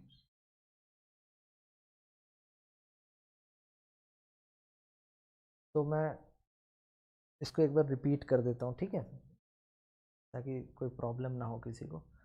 तो it also results in the production of heat, मतलब कि जो आपका फ्रिक्शन है वो कंटिन्यूअसली हीट को प्रोड्यूस करता है। जैसे कि फॉर एग्जांपल आप माचिस की तीली को रगड़ते हो जब मैच बॉक्स में, तो वहाँ पर हीट जनरेट होता है जिसकी वजह से बारूद में आग लग जाती है। ठीक है, तो उसी तरह से आपका फ्रिक्शन जैसे कि मशीन से वो कंटिन्यूअसली वर्क कर रहा है अगर, तो कंटिन्यूअसली वर्क करने की वजह से वो जो आपका बाइक का जो इंजन होता है वो बहुत हीट हो जाता है और वो कुछ एनर्जी को वेस्ट कर देता है, रिलीज़ करके कुछ एनर्जी जो है उसको वो वेस्ट कर देता है। ठीक है, नेक्स्ट आते हैं, नेक्स्ट अगला पॉइंट है हमारा कि frictional force also leads to decrease in the speed of an moving object. अगर कोई ऑब्जेक्ट बहुत तेज चल रहा है तो फ्रिक्शन जो है उसके ऑपोजिट डायरेक्शन में लग करके, फ्रिक्शन जो है उसके ऑपोजिट डायरेक्शन में लग करके उसको रोकने की कोशिश करता है। फ्रिक्शन जो है ऑपोजिट डायरेक्शन में लग के उसको रोकने की कोशिश करता है और उसको स्लो कर देता है। जैसे सपोज करो आप जो है ना दौड़ रहे हो, आप हुसैन बोल्ट हो, आप दौड़ रहे हो, बहुत तेज़ दौड़ रहे हो, और क्या होता है कि हवा जो है इस तरफ से बहुत तेज़ हवा आ रही है, तो आपका जो मोशन है वो तो स्लो हो जाएगा ना। आपको फ्रिक्शन जो आपके बॉडी पे लगेगा उसको रोकना चाहेगा, हवा क्या करना चाहेगा, आपको अपोजिट डायरेक्शन में फ्रिक्शन दे करके आपको रोकना चाहेगा। तो मूविंग ऑब्जेक्ट्स की स्पीड को डिक्रीज करा देता है फ्रिक्शन। नेक्स्ट है it can lead to noise pollution in certain cases. अब फ्रिक्शन नॉइज पॉल्यूशन कैसे क्रिएट करेगा बच्चों? तो देखो, जैसे सपोज करो कि आप एरोप्लेन को आसमान में जाते हुए देखते हो तो आपको एक आवाज़ सुनाई देता है बहुत ज़ोर का, इस तरह का कुछ आवाज़। तो वो आवाज़ क्यों क्रिएट होता है? वो आवाज़ इसलिए क्रिएट होता है बिकॉज क्या होता है, एयर में जब एरोप्लेन जो है चल रहा होता है तो उसके ऑपोजिट डायरेक्शन में एयर रेजिस्टेंस लगता है जो नॉइज प्रोड्यूस करता है, ठीक है। For instance aircraft produce loud sound due to resistance of the air. ये हो गया आपका पॉइंट। तो ये हमारे कुछ डिसएडवांटेजेस थे जो हमारे लाइफ में फ्रिक्शन की वजह से आते हैं। अगला है हमारा, कुछ डायग्राम मैंने यहाँ बनाया, देख लो कि आपका जो मोशन है आगे की तरफ हो रहा है और एयर रेजिस्टेंस, ये मोशन हो रहा है और एयर रेजिस्टेंस जो है बैकवर्ड डायरेक्शन में लग रहा है, तो आपका स्पीड को जो है स्लो कर देगा, आपका स्पीड को स्लो कर देगा, ठीक है। उसी तरह से जैसे शूज़ होते हैं उसके सोल्स, या फिर जो हमारे कार होते हैं उसके टायर्स, ये धीरे धीरे फ्रिक्शन की वजह से घिस जाते हैं। नेक्स्ट है कॉज ऑफ ये नॉइज़ पॉल्यूशन, ये बता दिया मैंने कि जैसे एरोप्लेन अगर आगे मोशन कर रहा है तो इसमें एयर रेजिस्टेंस पीछे लगेगा, ऐसे एयर रेजिस्टेंस जो फ्रिक्शन देगा और ये नॉइज़ क्रिएट करेगा। कॉजेज फायर इन फॉरेस्ट, अब जैसे मान लो गर्मी के टाइम पे एयर बहुत हीट हो जाता है, ठीक है, और वो जो है ट्रीज़ या फिर जो भी पौधे प्लांट्स वहाँ पर जंगल में लगे हुए हैं उनसे वो टच होकर के बहुत तेज़ी से अगर गुज़रता है तो वहाँ फ्रिक्शन की वजह से उन दोनों के बीच में रेजिस्टेंस क्रिएट होता है, उन दोनों के बीच में रेजिस्टेंस क्रिएट होता है और वहाँ पर आग लगने की जो संभावना है, जो चांसेस हैं वो बढ़ जाते हैं, ठीक है। तो कॉज फायर इन फॉरेस्ट, ये हमारे डिसएडवांटेजेस थे। अब आते हैं कुछ मुद्दे की बात और करते हैं यहाँ पर कि हाउ कैन वी रिड्यूस और increase friction, how can we reduce और इंक्रीज फ्रिक्शन, हम लोग किस तरह से किसी फ्रिक्शन को किस तरह से जो है बढ़ा सकते हैं या फिर घटा सकते हैं, फ्रिक्शन को किस तरह से बढ़ा सकते हैं या फिर घटा सकते हैं। जैसे कि है increasing friction, sometimes we need to increase friction so as to avoid slipping of objects, for example देखो कभी कभी हमें फ्रिक्शन को जो है बढ़ाना पड़ता है और यह हमारे लिए ज़रूरी होता है। जैसे कि the sole of the shoes is grooved, grooved का मतलब होता है कटिंग करना। जैसे कि आपका मान लो ये शू है, ठीक है, इस तरह से आपका शू है, तो आपने देखा होगा दैट कि इसके नीचे में छोटे छोटे कट्स बनाए रहते हैं ऐसे। तो ये कट्स क्यों बनाए रहते हैं, ताकि हम लोग जो है ग्राउंड और इस शूज़ के सोल्स के बीच में फ्रिक्शन को ज़्यादा बढ़ा पाए, फ्रिक्शन को ज़्यादा फ्रिक्शन को ज़्यादा बढ़ा पाए, समझ रहे हो। तो the sole of the shoes is grooved, grooved का मतलब यही हो गया कटिंग जो किए रहते हैं ना आपके सोल्स में शूज़ के। तो the sole of the shoes is grooved so that the friction between our feet and ground increases and we can walk safely, और हम लोग आराम से जो है ना वॉक कर सकें, इस वजह से सोल जो है शूज़ के ग्रूव्ड किए होते हैं। ये फर्स्ट हो गया कि इस तरह से हम लोग फ्रिक्शन को इंक्रीज कर सकते हैं। दी ट्रेडेड का मतलब हो गया कि जैसे ट्रैक्टर, जो बड़ा सा ट्रैक्टर का जो व्हील होता है आपने देखा होगा, या फिर कोई भी व्हील होता है उसमें देखा होगा इस तरह से बहुत सारा कटिंग्स बना रहता है, इसको बोलते हैं ट्रेड, ठीक है। तो ये इसलिए बने होते हैं, the tyres are treaded so that they can have a better grip over the ground. तो इस वजह से होते हैं कि ये ऐसे ऐसे इसलिए होते हैं ताकि जो ग्राउंड है और जो टायर्स हैं उनके बीच में जो है क्या हो, अच्छा ग्रिप बन पाए, ठीक है, स्लिपरी ज़्यादा ना हो, and allow the smooth movement the vehicles, ठीक है, ग्रिप अच्छा हो, ठीक है, और आराम से जो है वो मूव कर पाए, ठीक है।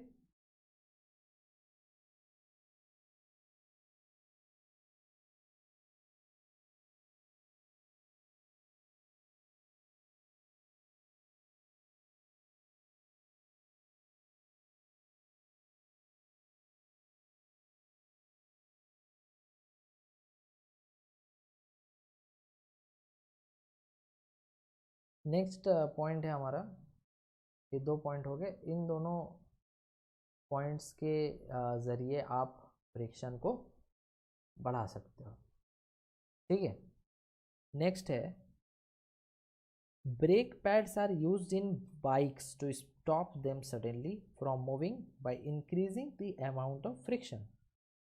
अब जैसे मान लो कि आपने देखा होगा कि जो बाइक्स होते हैं उसमें आपका जो व्हील होता है, ठीक है, उसमें आपका ड्रम्स टाइप का इस तरह से ड्रम ब्रेक्स लगे रहते हैं। जब आप ब्रेक लगाते हो तो ये जो ड्रम होते हैं ये जाकर के व्हील को ज़ोर से टच होते हैं, पकड़ते हैं, प्रेस करते हैं, और इससे जो है वो बाइक जो है रुकता है। तो ब्रेक पैड्स लगाने का मतलब यही है कि हम लोग जब चाहें जैसे चाहें रोक पाए उस बाइक को चलने से। जैसे ब्रेक पैड्स जो होंगे वो आराम से जा कर के व्हील के सरफेस को टच करेंगे और उनको रोक देंगे, तुरंत रोक देंगे। तो इसलिए ब्रेक पैड्स का यूज़ करके भी हम लोग फ्रिक्शन को बढ़ा सकते हैं। नेक्स्ट है kabaddi players rub their hands with soil which helps increasing the friction between the hands and allow them to have an easy grip on of the opponent. ठीक है, जैसे सपोज अगर कोई कबड्डी खेल रहा है वहाँ पे, ठीक है, तो जब कोई कबड्डी खेलता है तो वो ज़मीन पे अपने हाथ रगड़ता है। तो इसका रीज़न क्या होता है? इसका रीज़न ये होता है कि वो जब कोई किसी को पकड़े ना तो उसका ग्रिप जो है काफ़ी मजबूत हो पाए due to increase in friction, और वो आराम से उसको पकड़ सके, चुंगल में फंसा सके, ताकि वो उससे छूट करके भागे नहीं। तो ये भी एक तरीका है फ्रिक्शन को बढ़ाने का। नेक्स्ट है gymnast also apply a coarse substance so that they have a better grip due to increased friction on their hands। ये भी एक तरह से वही चीज़ है जो कबड्डी वाला एग्जांपल हो गया।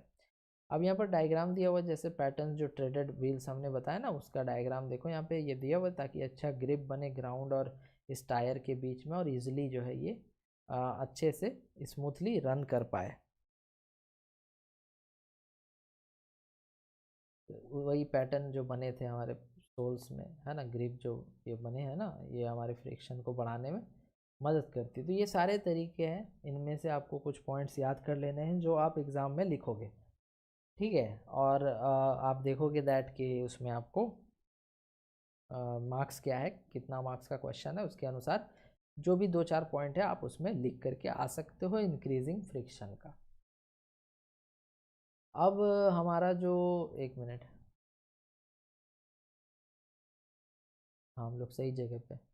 अब हमारा जो अगला पॉइंट है that how can we reduce friction. हम लोग किस तरह से जो है फ्रिक्शन को रिड्यूस कर सकते हैं, क्या तरीका है फ्रिक्शन को घटाने का। तो देखो यहाँ पे जैसे कि कह रहा है रिड्यूसिंग फ्रिक्शन, ये भी हमारे लिए काफ़ी ज़रूरी होता है। कैसे कर सकते हैं?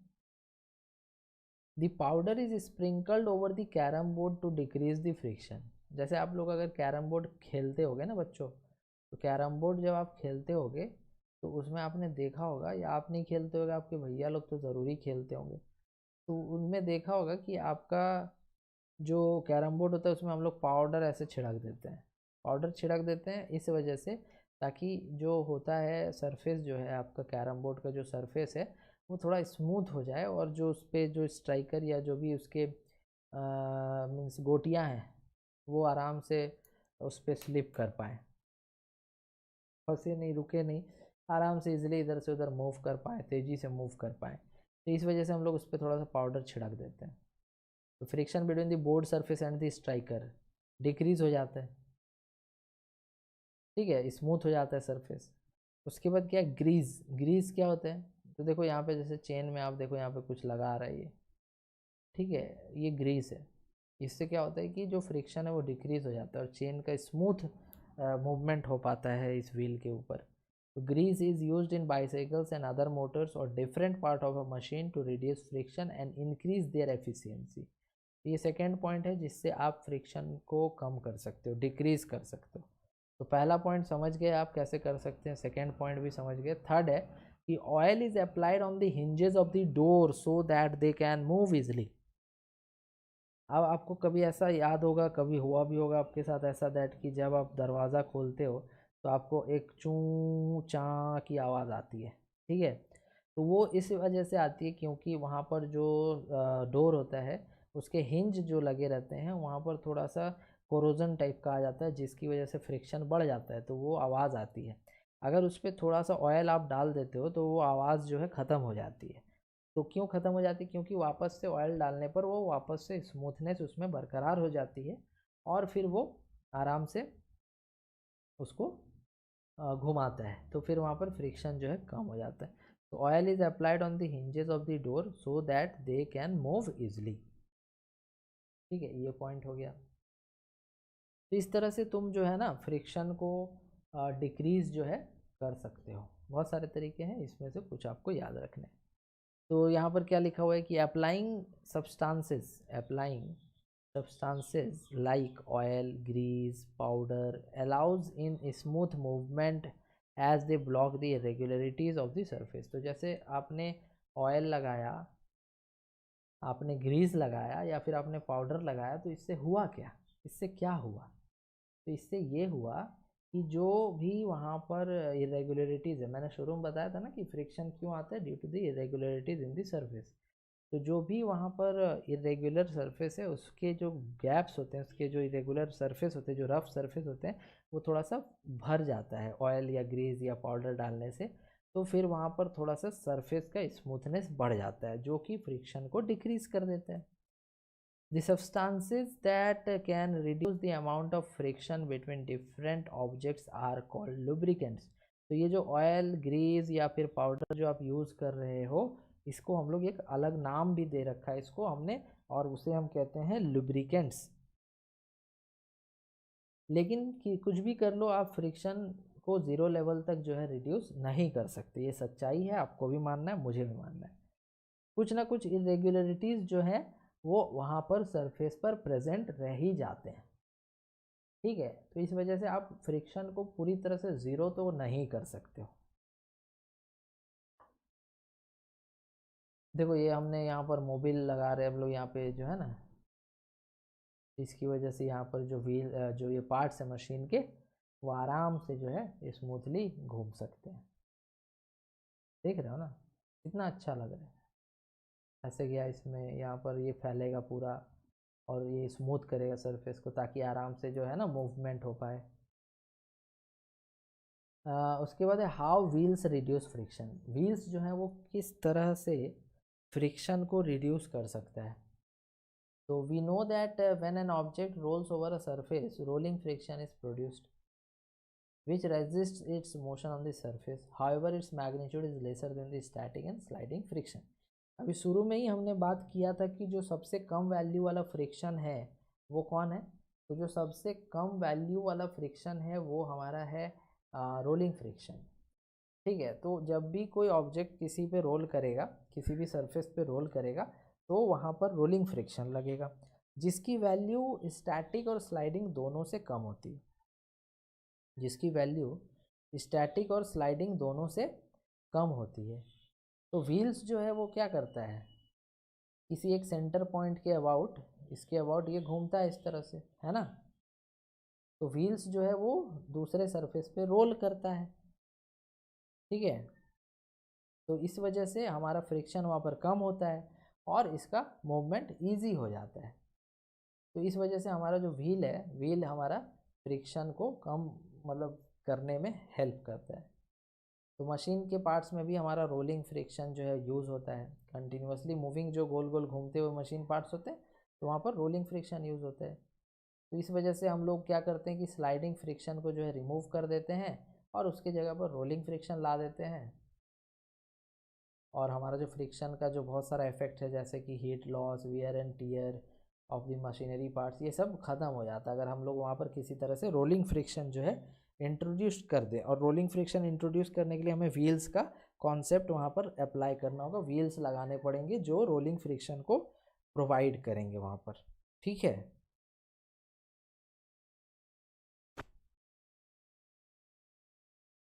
अब इसका एग्जांपल यहाँ पर एक है कि जैसे देखो, ये अंदर वाला पार्ट घूम रहा है, ये अंदर वाला पार्ट जो है ये घूम रहा है। तो अंदर वाला पार्ट घूम रहा है, अगर हम लोग इसको डायरेक्टली इससे कनेक्ट कर देते तो ये दोनों आपस में कांटेक्ट में आ जाते और घिसना इसमें ज़्यादा होता। लेकिन हमने क्या दिमाग लगाया, हमने इन दोनों व्हील्स के बीच में छोटे छोटे बॉल बियरिंग्स लगा दिए, 1 2 3 4 5 6 7 8 9 10 11 12, इस तरह से हमने छोटे छोटे बॉल बियरिंग्स जो इन दोनों व्हील्स के ऊपर बीच में लगा दिया बॉल बियरिंग्स, है ना। तो जब टर्निंग होगा दोनों सिलेंडर्स का, मान लो एक टर्निंग इस तरफ हो रहा है ऐसे और दूसरा इधर ऐसे हो रहा है, तो इनके बीच में डायरेक्ट कांटेक्ट नहीं है, जो भी है ये छोटे छोटे बॉल बियरिंग्स आपस में रोल करेंगे, तो यहाँ पर फ्रिक्शन जो है काफ़ी ज़्यादा कम हो जाता है, एनर्जी का लॉस बहुत कम हो जाता है, और वेयर एंड टीयर जो मशीनरी पार्ट्स का हो रहा था वो भी बहुत कम हो जाता है, क्योंकि हम लोगों ने यहाँ पर स्टैटिक और स्लाइडिंग फ्रिक्शन को रोलिंग फ्रिक्शन से रिप्लेस कर दिया। तो जब हम लोग छोटे थे तो इस तरह के जो बॉल बियरिंग्स निकलते थे उनसे हम लोग खेला करते थे। अभी तुम्हारा तो नहीं पता भाई, लेकिन हम लोग इस तरह के बॉल बियरिंग्स जो हमें मिलते थे हम लोग उससे खेला करते थे, ये बहुत ही मज़ा आता था। तो ये हो गया बॉल बियरिंग्स का एग्जांपल, रोलिंग फ्रिक्शन का एग्जांपल। अब हम लोगों का टॉपिक जो है ख़त्म ही होने वाला है, हमारा टॉपिक अगला है फ्लूइड फ्रिक्शन।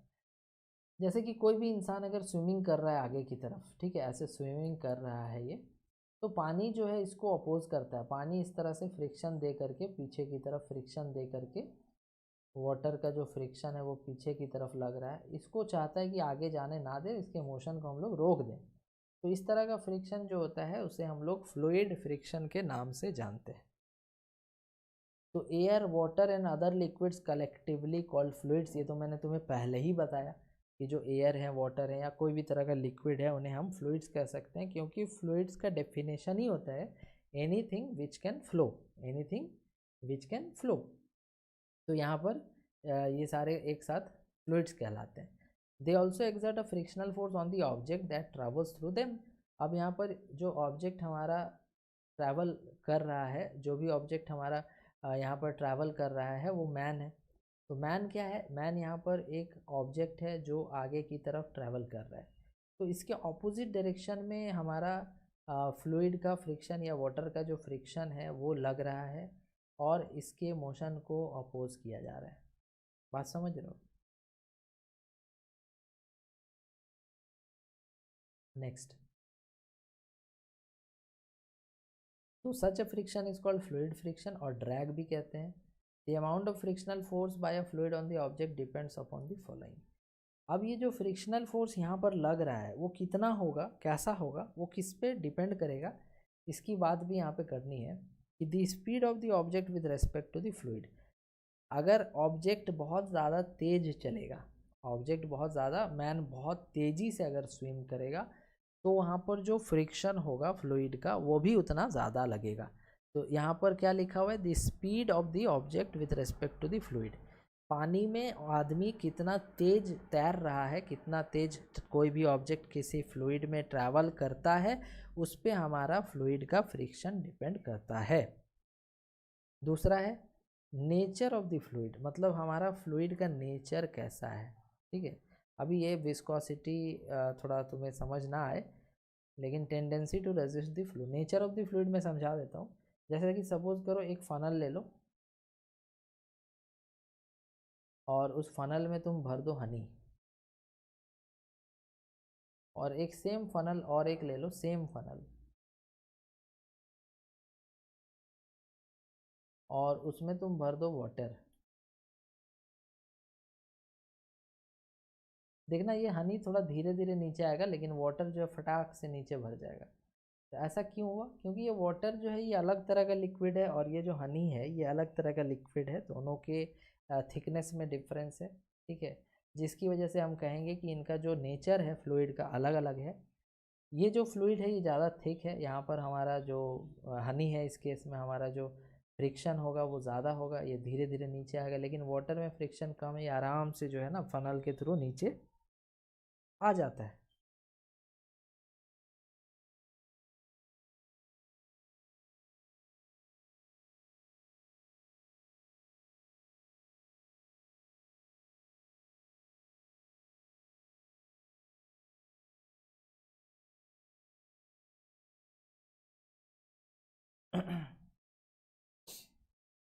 नेक्स्ट, नेक्स्ट है shape of the object. Object किस शेप का है उस पर भी हमारा फ्लूइड का फ्रिक्शन जो है डिपेंड करेगा। जैसे कि आप लोग देखते होंगे कि जो एरोप्लेन्स होते हैं उनके शेप कुछ इस तरह से आगे बनाए रहते हैं, या फिर जो सबमरीन होता है वो भी कुछ आगे इस तरह का शेप होता है। तो ये शेप ऐसे ही नहीं दिया जाता है, ये शेप इस वजह से दिया जाता है ताकि वो सबमरीन हो या फिर एरोप्लेन हो, ये जब आपका लिक्विड में ट्रैवल करे या एयर में ट्रैवल करे, एरोप्लेन एयर में ट्रैवल करेगा, सबमरीन जो है लिक्विड में ट्रैवल करेगा, तो उस टाइम पे क्या हो कि उनके ऊपर फ्लूइड का जो फ्रिक्शन लग रहा है वो थोड़ा कम हो। ठीक है, वो क्या हो, कम हो, और वो आराम से जो है एनर्जी ज़्यादा लॉस ना हो, आराम से चल पाए। तो फ्लूइड फ्रिक्शन इसी वजह से इन सब फैक्टर्स पे डिपेंड करता है। अब अगला पॉइंट क्या है हमारा कि fluid friction comprises internal and external friction. Fluid comprise of internal friction that occurs between the molecules of the liquid as they are also in motion.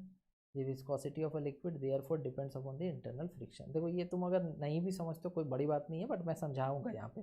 मैंने शुरू में ही प्रॉमिस किया था कि मैं एक एक पॉइंट और हो सके तो तुम्हें थोड़ा अच्छे लेवल पे जा करके समझाऊंगा। तो देखो यहाँ पर कहने का क्या मतलब है कि जैसे सपोज करो कि आपके पास एक ग्लास है, इसे समझाने के लिए मैं ऐसे समझा रहा हूँ कि आपके पास एक ग्लास है और इस ग्लास में हनी या वाटर या कुछ भी शरबत बना रहे हो तुम, तो इसमें क्या किया तुमने, इसमें चम्मच डाल करके इसको पूरा ऐसे घुमाया और फिर छोड़ दिया, फिर चले गए तुम। फिर थोड़ी देर बाद आकर के देखते हो तो ये रुक चुका है। तो ये रुका कैसे भाई? तो देखो लिक्विड लिक्विड का जो लेयर है, जैसे कि यहाँ पर वाटर है, तो वाटर का बहुत सारा लेयर है यहाँ पे। तो एक वाटर का लेयर, दूसरे वाटर के लेयर, तीसरे वाटर के लेयर जो आपस में हैं वो मूव कर रहे हैं, पूरा एक साथ मूव कर रहे हैं। तो अगर वाटर के लेयर और लिक्विड के लेयर आपस में पूरा एक साथ जब मूव कर रहे हैं तो वहाँ पर एक दूसरे लेयर के बीच में फ्रिक्शन का फोर्स लगेगा। एक दूसरे लेयर के बीच में फ्रिक्शन का फोर्स लगेगा जो उसके मोशन को रोक देगा। धीरे धीरे धीरे धीरे वो फ्रिक्शन लगते लगते लगते लगते रोक देगा।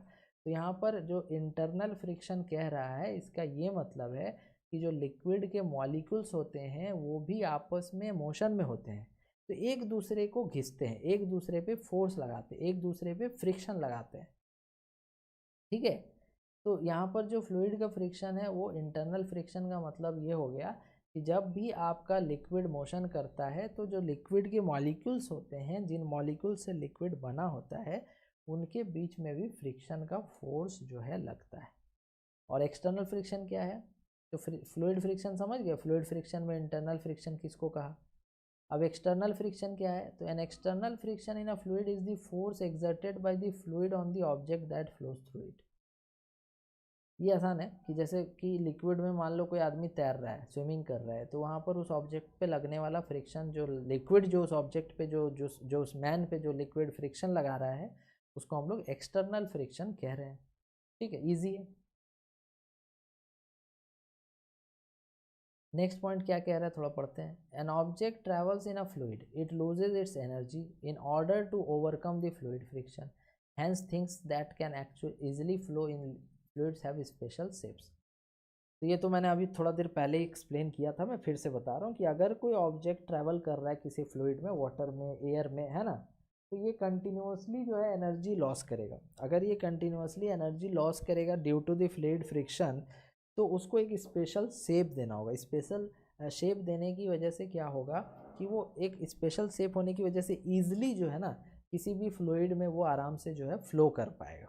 ठीक है, for instance ship and boats have a particular shape that allows them to resist fluid friction. जैसे कि शिप या फिर बोट की शेप आगे में देखना, इस तरह से पतला जो है किया हुआ रहता है, देखे होगे। तो ये इस तरह से आराम से जो काट सके फ्लूइड को, फ्लूइड इसके इधर से और इधर से ईजिली जो है फ्लो कर पाए, इस तरह से बनाया जाता है शेप को, ताकि ये आराम से जो है फ्लो कर पाए फ्लूइड में। नेक्स्ट है कि birds and aeroplanes have a specific shape that allows them to fly in the air.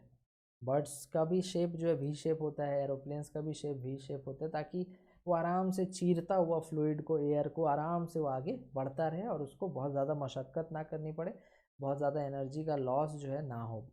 जैसे यहाँ डायग्राम दिया हुआ है कि fishes also have a specific shape such as a tail and fins that allow them to swim continuously in water and even prevent the loss of energy due to fluid friction। तो ship fish का जो shape होता है वो भी पतला shape होता है, ताकि जो शिप जब उसमें तैरे पानी में तो उसके आजू बाजू से जो फ्लूइड है बहुत ईजिली जो है पास कर जाए और उसे बहुत ज़्यादा मेहनत ना करना हो, उसका बहुत ज़्यादा एनर्जी जो है तैरने में खर्च ना हो। तो इस तरह से ये सब नेचुरली डिज़ाइंड शेप्स जो नेचर ने हमें दिया है फ्लूइड फ्रिक्शन को ओवरकम करने के लिए दिया है, ठीक है। Not only this, all the vehicles are designed in a way that they can resist the fluid friction because air is present everywhere. तो इसी वजह से जो हमारे व्हीकल्स होते हैं या कार होते हैं उनके भी शेप एरोडायनेमिक शेप पे बने होते हैं जो कि फ्लूइड को बहुत इजीली क्रॉस कर पाएँ और फ्लूइड फ्रिक्शन का वैल्यू कम से कम हो, एनर्जी का लॉस कम से कम हो। तो इस वजह से हमारा व्हीकल्स भी एक पर्टिकुलर शेप में बनाया जाता है। तो आज का टॉपिक यहीं समाप्त होता है। मुझे उम्मीद है कि 1 घंटा 20 मिनट ये चैप्टर को कंप्लीट करने में लगा है और इसके अलावा जो नोट्स बनाए हैं उसमें भी समय लगा है। तो काफ़ी समय और काफ़ी मेहनत करने के बाद एक चैप्टर हम लोग कंप्लीट कर पाते हैं आपके लिए। तो मुझे काफ़ी अच्छा उम्मीद है आप लोगों से दैट कि आप इस वीडियो को अपने फ्रेंड्स के साथ ज़रूर शेयर करेंगे, लाइक भी करेंगे और कमेंट करके भी बताएंगे मुझे कि आपको ये वीडियो कैसा लगा और मुझे ये चैप्टर्स कंटिन्यू करने हैं या फिर अगर करने हैं तो क्या क्या चेंजेस आपको चाहिए, आप और किस तरह से समझना चाहते हो चैप्टर्स को, आप और कौन कौन से क्वेश्चंस हैं जो चाहते हो कि हम लोग आपके लिए डिस्कस करें। तो ये सब आप मुझे कमेंट करके ज़रूर बताइए। तो wish you all the best और मुझे उम्मीद है आपने ये पूरा नोट्स जो है लिखा होगा, ठीक है। अगर आपने नोट्स नहीं लिखा है तो वो भी कमेंट करना, मैं इसकी पीडीएफ कॉपी भी आपको प्रोवाइड कर दूंगा। तो इसी तरह से बने रहिए हमारे साथ, देखते रहिए एडवेंचर्स चैनल को। और आपका जैसा कि मैंने पहले ही बताया कि आपका हमारा रिश्ता काफ़ी लंबा होने वाला है क्योंकि आप 8, 9, 10, 11, 12 पास आउट तक एडवेंचर के चैनल से आप पढ़ सकते हो। इसके अलावा हमारा एक और भी चैनल है एडवेंचर्स IIT JEE नीट, जहाँ पर हम लोग केवल IIT से रिलेटेड 11, 12 और 12 पास आउट से रिलेटेड कॉन्सेप्ट्स डिस्कस करते हैं जो बच्चों के लिए काफ़ी ज़्यादा हेल्पफुल है। उसमें आपको अभी तो नहीं जाना है बट इन फ्यूचर आप उसको ज़रूर ज्वाइन करेंगे। तो इसीलिए मैंने कहा कि आपका और हमारा रिश्ता जो है काफ़ी ज़्यादा लंबा है। तो आज के लाइव सेशन को यहीं ख़त्म करते हैं। सब्सक्राइब करना मत भूलना और लाइक करना मत भूलना। Wish you all the best and as always thanks for watching.